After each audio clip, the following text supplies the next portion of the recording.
मैं समझता हूँ पांडे जी, जैसा आपने देखा कि ये जो हम लोग ने मोर्चा निकाला, इससे पहले भी एक मोर्चा निकाला था हमने। उस मोर्चे के अंदर भी पूरी तरीके से स्थानिक लोगों ने साथ दिया और उस मोर्चे का इतना अच्छा असर हुआ कि जो जिस मकसद के लिए हम लोग ने मोर्चा निकाला था, वो मकसद को पूरा करने का काम साकेनागा पुलिस स्टेशन ने किया। मैं साकेनागा पुलिस स्टेशन का बहुत बहुत शुक्रिया अदा करूँगा और आप लोग से ये कहना चाहूँगा कि ये जो पहले की सोच और अभी की सोच है, कहीं ना कहीं बदलती हुई दिख रही है। तो मैं नहीं समझता हूँ कि आने वाले दिनों के अंदर जिस तरीके का जो काम पिछले कई सालों से हो रहा था, आने वाले दिनों के अंदर वो आपको कहीं ना कहीं पूरी ईमानदारी के साथ देखने को नहीं मिलेगा। मामू भांजा है जो इंदिरा नगर के आज़ाद चाल में मामू भांजे रहते हैं, उस मामू भांजे का कहीं ना कहीं जो टारगेट था, जो उनकी सोच थी, उनको रोकने का काम आज़ाद चाल के लोगों ने ही शुरू किया है, इंदिरा नगर के लोगों ने शुरू किया है। पांडे जी, आने वाले दिनों में आपको देखने को मिलेगा ये मामू भांजे वो कहाँ पर बैठे, कहाँ पहुँचे, उसको पहुँचाने का काम कहीं ना कहीं साकेनागा पुलिस स्टेशन करने जा रही है। इस विषय में तो यही कहना चाहूँगा, जो काम अच्छा होता है उसके बारे में उनको मुबारकबाद देना हमें ज़रूरी है। मैं पुलिस स्टेशन का, साकेनागा पुलिस का बहुत बहुत शुक्रिया अदा करता हूं कि उन्होंने बहुत अच्छी कार्रवाई की और आज़ाद चाल इंदिरा नगर के अंदर से इतनी भारी मात्रा में नशे का माल पकड़ने में उनको कामयाबी हासिल हुई। मैं उम्मीद करता हूं कि इसी तरीके से पूरे जरीमरी के अंदर जहां जहां भी ऐसे पॉइंट्स है, उस पॉइंट्स पर ढूंढ कर इसी तरीके से काम करने का काम मुझे लगता है साकेनागा पुलिस स्टेशन ज़रूर करेगी। जैसे कि अभी अधिवेशन शुरू था, देवेंद्र फडणवीस ने जो मस्जिदों से भोंगा उतारने के बाद उन्होंने जो बयान दिया कि जैसा भोंगा उतर गया, अब कहीं पे भी अगर भोंगा लगता है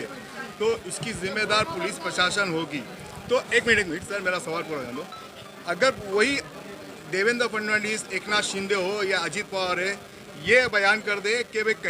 कहीं पे भी नशा बिके या नशीले दिखे तो उसकी जिम्मेदार पुलिस होगी, तो आपका इस बारे में क्या बोलना है? देखिए, मैं समझता हूँ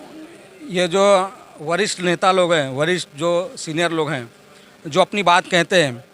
तो मुझे लगता है उन बातों का कहीं ना कहीं असर साकेनागा पुलिस स्टेशन पे होगा। और मैं समझता हूं कि मैं उन लोगों पे उंगली नहीं उठा सकता जो अपना काम पूरी ईमानदारी से कर रहे हैं। अभी किसी ने कहा कि साकेनागा पुलिस स्टेशन ने मुंबई से लेके कर्नाटक तक जाकर कार्रवाई करने का काम किया और कहीं ना कहीं 400-500 करोड़ का माल पकड़ने का काम हमारी साकेनागा पुलिस स्टेशन को हासिल हुआ।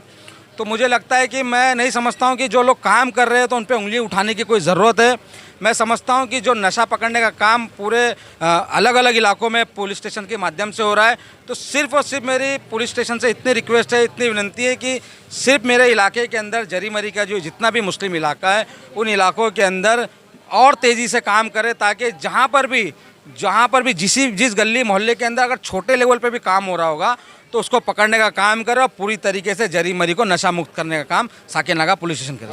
आपका ये अधिवेशन चल रहा है, अभी जो हुआ धरना प्रदर्शन किया आपने, क्या लगता है आपको पब्लिक आपके साथ है? देखिए, पब्लिक तो हमेशा मेरे साथ थी, क्योंकि हम लोग जिस विषय पे बात कर रहे हैं वो विषय के ऊपर वो लोग खुद चाहते हैं कि वो ये सारी चीज़ें बंद होना चाहिए। जुगाड़ का मसला था, लोग कोई चाहेगा, कोई माँ बाप चाहेंगे कि मेरा बच्चा जाके रात भर जुगाड़ खेले, कोई वाइफ चाहेगी कि उसका शौहर महीने भर काम करे और काम करके जाके पूरी पगार जाके जुगाड़ के अड्डे पे हारे और पूरा महीना भर उनके बाल बच्चे भूखे पड़े रहे, उनकी सारी उम्मीदें दूर हो जावे, उनके स्कूल की फ़ीस नहीं हो। तो क्या इस तरीके का कोई माँ बाप चाहेगा क्या? तो ये सोच के साथ जरीमरी के अंदर सिर्फ पहल की ज़रूरत थी कि कोई पहल करे और हम लोग बाहर निकलने का काम करेंगे। तो एक पहल कुछ दिनों पहले शुरू हो गई, जिसका नतीजा देखने को मिला कि कई परिवार आके हमारे ऑफिस में मिलते हैं और हमें शुक्रिया अदा करते हैं कि उनको लगता है कि आज उनके जो हस्बैंड है, जो उनके पति है, जो उनके शौहर है, कहीं ना कहीं ईमानदारी से घर पर आने का काम करते, पूरी पगार देने का काम करते। और आज कहीं ना कहीं जो तकलीफ़ उनके घरों के अंदर राशन पानी की थी, स्कूल के फ़ीस की थी, दवाखाने की थी, कहीं ना कहीं पूरी तरीके से दूर होती हुई उनको दिखाई दे रही है। और जिसका शुक्रिया अदा करने वो मेरे ऑफिस पे आते हैं और ये सबसे